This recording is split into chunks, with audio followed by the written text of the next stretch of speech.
Je m'appelle Leïla Benini, je suis professeure de lettres classiques dans un lycée d'enseignement public à Poissy dans les Yvelines. Je suis aussi mère de famille, j'ai 5 enfants et j'ai quelques engagements diocésains. Y a-t-il une prise de risque dans votre témoignage ? Alors dans mon contexte professionnel, ce qui est compliqué, c'est qu'il y a une évolution entre 2 périodes. Quand j'ai commencé ma carrière et jusque finalement il n'y a pas très longtemps, je pouvais prendre certaines libertés avec ce qui se passait vis-à-vis des élèves. Par exemple, je porte une croix, que je pourrais afficher là. Je porte une croix sur laquelle il y a une représentation de Jésus assez simplifiée, mais qui montre que ce n'est pas une croix juste décorative. Et en fait, je pouvais la porter sans que ça pose de problème. Même certains professeurs disaient au chef d'établissement que cette croix était gênante dans l'exercice d'un métier qui devait être laïque. Et en réalité, à chaque fois, le proviseur ou le principal disait « Écoutez, je n'ai jamais entendu que Madame Benini fasse du prosélytisme pendant ses cours. Ça ne me gêne pas, ce n'est pas une croix démonstrative. » Et puis, depuis quelque temps, on me demande à peu près, à chaque fois qu'on aperçoit ma croix, de près ou de loin, le chef d'établissement ou son adjoint me demande de supprimer cette croix. Et pourtant, les élèves posent ces questions. Et pourtant, ils vont voir sur les réseaux sociaux qui je suis et ils m'aperçoivent dans le diocèse de Versailles donner un témoignage où ils m'aperçoivent sur un écran du Frat en train d'expliquer comment je vis mon rôle de prof. Et à ce moment-là, il y a des dialogues qui s'ouvrent et des élèves qui me demandent « Mais c'est vrai que vous croyez ça, vous ?» Et ça devient vraiment intéressant. Je tiens à montrer que j'ai des convictions. Je tiens aussi à montrer que si je fais des choix d'action à l'égard de mes élèves, c'est au nom de quelqu'un qui s'appelle le Christ. Et sans avoir besoin de le dire, le fait de porter une croix peut le signifier. Malgré ces risques, comment témoignez-vous de votre foi dans votre contexte professionnel ? Aujourd'hui, c'est plus compliqué.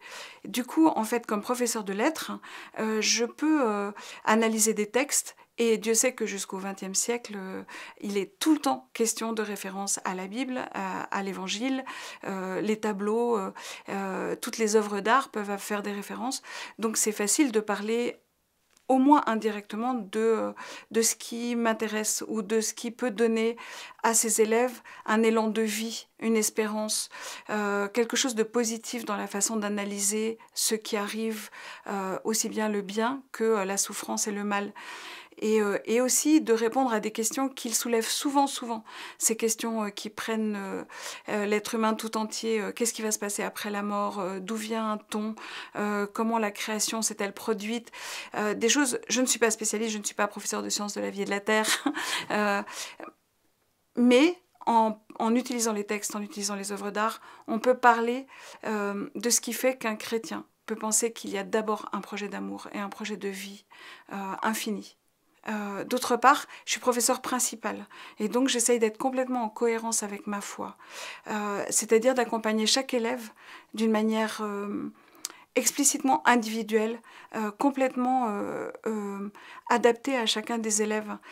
Et c'est aussi une façon de manifester ma foi, parce que je ne prends pas mon groupe, je vais jusqu'à supprimer les notes pour essayer de leur montrer qu'ils sont chacun unique et que leur fonctionnement est individuel et que je ne peux pas les enfermer dans une moyenne ou dans un fonctionnement qui serait celui de tous. Quels sont les fruits de ces rencontres ?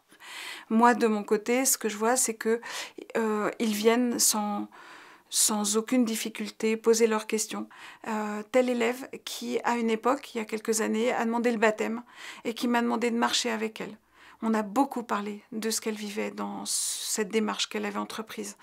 Une autre qui, demandant la confirmation, m'a demandé ce que j'en pensais et après m'a demandé si souvent de la rencontrer. Et puis une troisième qui m'a demandé d'écrire la lettre à l'évêque, alors que c'était complètement imprévu et que je suis, pour les trois, leur prof. et pas du tout une accompagnatrice d'aumônerie, même si ça m'arrive d'aller à l'aumônerie et de prier devant eux. Et donc il y a cette espèce de dialogue qui est de l'ordre de la confiance et qui fait que chacun peut grandir. Il y a une chose qui est sûre, c'est que ce dialogue, pour moi, n'est pas resté sans fruit et je peux espérer que pour eux, ça ne l'est pas resté non plus. avec mes collègues, je peux avoir ce même comportement. Et donc, vivre avec eux des choses fortes. Dans un établissement comme le mien, où il y a plus de 150 professeurs, il y a des gens qui meurent, il y a des gens qui souffrent, il y a des gens qui sont très malades. Il y a des gens aussi qui ont du mal avec leur métier, qui sont parfois en désespoir. Et en fait, de pouvoir vivre ensemble, de pouvoir trouver des moments de convivialité, de pouvoir les organiser, c'est aussi une façon de faire passer une cohérence dans la vie. Dans la manière de témoigner, même si c'est trop souvent indirect et beaucoup plus indirect que ce que je voudrais donner, je sens à quel point ça me fait grandir de pouvoir être en harmonie avec moi-même, de pouvoir témoigner de ma foi, même si c'est pas suffisamment, et de pouvoir du coup avoir une sorte de cohérence de vie jusque dans mon travail.